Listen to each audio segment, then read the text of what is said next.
ஓம் சக்தி. Bangalore Ulsoor MV garden Karumariamman கோவில் தெருவைச் சார்ந்த வெங்கடேஷ் நந்தினி தம்பதிகள் திருமணமாகி 18 வயசில் ஆண் குழந்தை இருக்கு. முதல் குழந்தைக்கு பிறகு கருவே தங்காம இருந்திருக்கு.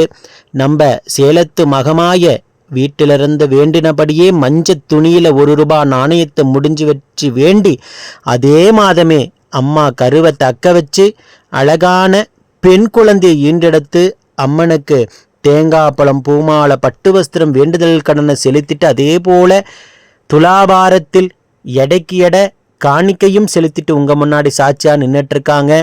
இந்த தம்பதிகளுக்கு பக்கத்தில் இப்போ தேங்காய் பழம் கொடுக்குற தம்பி தான் பெரிய குழந்தை. அந்த பையன் 18 வயசு ஆகிறது. அதற்கு பிறகு கருவே தங்காமல் இருந்து காணிக்கை வீட்டில் இருந்தபடியே நம்பிக்கையோடு வேண்டி வச்சு அதே மாதமே அம்மா கருவை தக்க வச்சு மகளாக வந்து பிறந்திருக்காங்க. இந்த குழந்தை அங்கத்தில் கழுபினி இல்லாமல் உடல் ஆரோக்கியத்தோடு வளர்ந்து கல்வியில் சிறந்து விளங்கி அவங்க குடும்பத்தை கட்டி காத்து கரைசத்து நான் வேண்டிக்கிறேன். ₹1 நாணயத்தின் மூலியமாக அற்புதத்தை நடத்தி தந்த சேலத்து மகமாய் நீங்கள் வீட்டிலிருந்தபடியே ₹1 நாணயத்தை மஞ்சள் துணியில் முடிஞ்சு வேண்டுதல் வச்சிங்கன்னா உங்கள் வேண்டுதலையும் சேலத்து மகமாய் செவிசாய்த்து உடனுக்குடனே வரத்தை அள்ளி கொடுப்பாங்க. ஓம் சக்தி பராசக்தி.